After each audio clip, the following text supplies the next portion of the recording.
Series में आप सभी का पुनः स्वागत है। आज है 15 जून 2020। इस वीडियो में डिस्कशन करेंगे हर रोज की तरह हिमाचल प्रदेश राष्ट्रीय तथा अंतर्राष्ट्रीय करंट अफेयर्स के बारे में।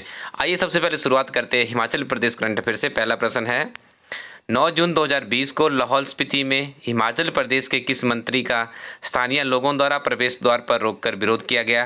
तो इनका नाम है रामलाल मार्कंडे जी। वर्तमान में हिमाचल प्रदेश सरकार में कृषि मंत्री है। तो लोगों ने काफ़ी ज़्यादा वहाँ पे विरोध जताया कि आप यहाँ पे एंट्री नहीं कर सकते, क्योंकि आपको ज्ञात होगा अभी तक लाहौल स्पीति में कोरोना का कोई भी केस दर्ज नहीं हो पाया है। तो माननीय मंत्री महोदय जी कहीं बाहर से आ रहे थे। विरोध का कोई और कारण भी हो सकता है, लेकिन तत्कालीन कारण यही बताया गया।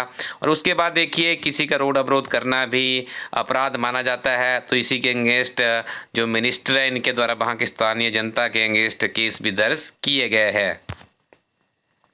हिमाचल प्रदेश विधानसभा में चयनित हुए रमेश धवाला किस क्षेत्र से विधायक चुने गए हैं? तो उनका नाम है ज्वालामुखी जिला कांगड़ा से चुने गए हैं। याद रखिएगा रमेश धवाला काफ़ी ज़्यादा सुर्खियों में है। सुर्खियों का कारण क्या है? तो इनके द्वारा जो स्टेटमेंट दी गई थी उसी से सुर्खियों में थे। आपसे पूछा जा सकता है कि इनका वर्तमान में किस विधानसभा क्षेत्र से चुन के आया है? तो याद रखिएगा द राइट आंसर इज ज्वालामुखी। हिमाचल में कर्मचारियों के जीपीएफ और दूसरे जमा पर राज्य सरकार ने ब्याज दर को 8% से घटाकर कितना किया है? तो इसका सही उत्तर होगा 7.1% से कर दिया गया है। हिमाचल प्रदेश में बल्क ड्रग पार्क कहाँ पर स्थापित किया जाएगा? तो इसका सही उत्तर होगा बद्दी जिला मंडी। इसके लिए करीब 1000 एकड़ भूमि की आवश्यकता होगी। और जब ये पार्क बन जाएगा तो काफ़ी डिपेंडेंसी हो जाएगी हमारे मेडिकल सेक्टर के लिए। जो भी इन्हें रॉ मटेरियल चाहिए होता है वो यहाँ से आसानी से मिल पाएगा। ये जानकारी उपलब्ध करवाई गई है केंद्रीय राज्य वित्त मंत्री अनुराग ठाकुर जी के द्वारा। हिमाचल प्रदेश सरकार द्वारा 13 जून 2020 को राजकीय मेडिकल कॉलेज चंबा के निर्माण के लिए किस कंपनी के साथ समझौता किया? तो इस कंपनी का नाम है national building construction company limited. Comment section में मुझे बताइएगा इस कॉलेज को क्या नाम दिया गया है, इस मेडिकल कॉलेज का नाम क्या है? ये आप लोगों ने कमेंट सेक्शन में बताना है। बहुत बार पहले मैंने वीडियो में सारी चीज़ें पढ़ाई है। आगे डिस्कशन करेंगे national and world current affairs के बारे में। पहला प्रश्न है भारत के किस राज्य में सबसे ज़्यादा पोस्ट ऑफिस है? तो याद रखिएगा दुनिया में भी सबसे ज़्यादा जो पोस्ट ऑफिस का नेटवर्क है वो हमारे भारत में ही है। यदि आपको राज्य पूछ लिया जाए तो आप उसका उत्तर करेंगे उत्तर प्रदेश। और याद रखें दूसरे स्थान पर महाराष्ट्र है, तीसरे पर तमिलनाडु, चौथे पर आंध्र प्रदेश, पाँचवें पर राजस्थान है। और देखिए ये जो रिपोर्ट जो डाटा हमने आंकड़े लिए गए हैं ये भारतीय डाक वार्षिक रिपोर्ट 2018 से लिए गए हैं। तो आपके दिमाग में प्रश्न तो बन ही चुका होगा कि भारत में जो सबसे ज़्यादा पोस्ट ऑफिस है वो कहाँ पर है? उत्तर प्रदेश में है। हाइड्रोक्सी क्लोरोक्विन दवाई को लेकर किस प्रतिष्ठित जर्नल में एक शोध छपा था जिसे बाद में वापस ले लिया गया? तो इस जर्नल का नाम है द लेसेंट। देखिए काफ़ी ज़्यादा इनको आलोचना भी सहन करनी पड़ी, क्योंकि इन्होंने जो इसके ऊपर शोध किया गया था हाइड्रोक्सी क्लोरोक्विन जो कि मलेरिया की दवाई है जिसे कोविड-19 पैंडमिक में भी इस्तेमाल किया जा रहा है, जिसके ऊपर इन्होंने जल्दबाजी में एक शोध छाप दिया था। कर्नाटक से राज्यसभा के लिए किन 4 उम्मीदवारों का निर्विरोध चयन हुआ है? देखिए ये 4 लोग हैं, याद रखिएगा इनके नाम, जिसमें एक काफ़ी बड़ी शख्सियत है जिनका नाम है HD देवगौड़ा जो कि पूर्व में हमारे देश के प्रधानमंत्री भी रह चुके हैं। दूसरे हैं मल्लिकार्जुन खड़गे। पिछली इसमें यदि हम बात करें जो 16वीं लोकसभा थी तो उसमें ये विपक्ष के नेता थे, कांग्रेस दल से संबंध रखते हैं।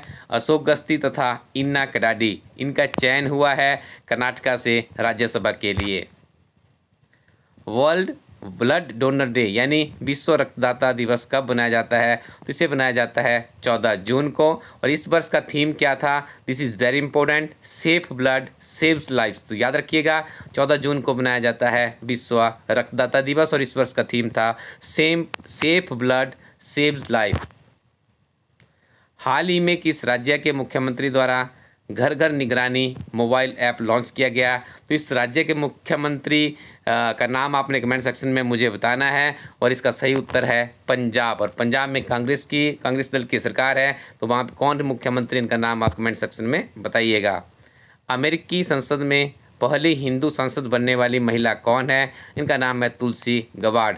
मैंने आपको कहा कि विशेष तौर से जब कोई भी महिला प्रथम कोई भी काम करती है तो उसे आप लोगों ने जरूर रिमेंबर रखना है, क्योंकि वैसे प्रश्न तो कम्पिटिटिव एग्जाम में डेफिनेटली पूछे ही जाते हैं। केंद्र सरकार के शीर्षस्थ विधि अधिकारी अटॉर्नी जनरल के वेणुगोपाल का कार्यकाल कितने वर्ष के लिए बढ़ाया गया है? तो उनका कार्यकाल 1 वर्ष के लिए बढ़ाया गया है।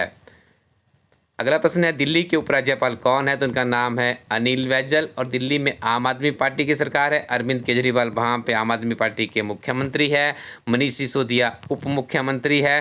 दिस इज़ वेरी इंपॉर्टेंट क्यों है? क्योंकि हाल ही में जो दिल्ली सरकार है उनके द्वारा एक निर्णय लिया गया था कि हम जो दिल्ली वासी है उन्हीं का इलाज करेंगे अपने अस्पतालों में। जो उसका प्रपोजल था, जो उसकी कॉपी एक गवर्नर साहब के पास गई थी, उपराज्यपाल साहब के पास गई थी, उन्होंने उसे रिजेक्ट कर दिया, काफ़ी ज़्यादा सुर्खियों में थे।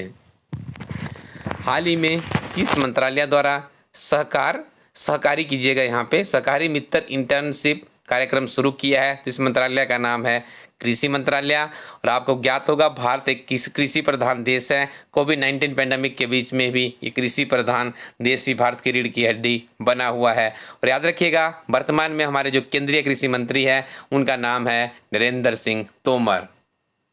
स्टूडेंट्स, आपको एक ऐसी किताब से रूबरू करवा दे जिसकी कई वर्षों से हिमाचल प्रदेश में जरूरत थी। आखिर हमारे हाथ में एक ऐसी कम्पिटिटिव एग्जाम की किताब होनी चाहिए जिसमें बहुत से प्रश्न कम्पिटिटिव एग्जाम में आए भी। इसी सोच को चरितार्थ करने के लिए हमारी टीम आप लोगों के लिए लेकर आई है हिमाचल प्रदेश एक समग्र अध्ययन किताब। किताब के पहले भाग में आपको बहुत ही महत्वपूर्ण संक्षिप्त नोट्स की फॉर्म में सारगर्भित अध्ययन सामग्री मिलेगी।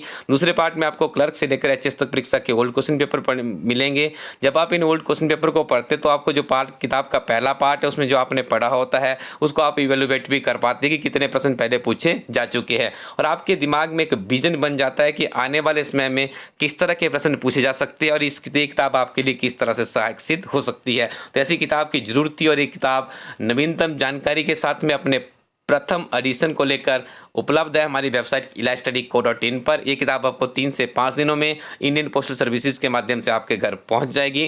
नियमित रूप से अपनी तैयारी करते रहें क्योंकि कुछ ही दिनों में परीक्षाओं का शेड्यूल आने वाला है और आप लोगों को यदि हिमाचल प्रदेश सरकार में नौकरी चाहिए तो निरंतर पढ़ना पड़ेगा अच्छी और उत्कृष्ट अध्ययन सामग्री के साथ।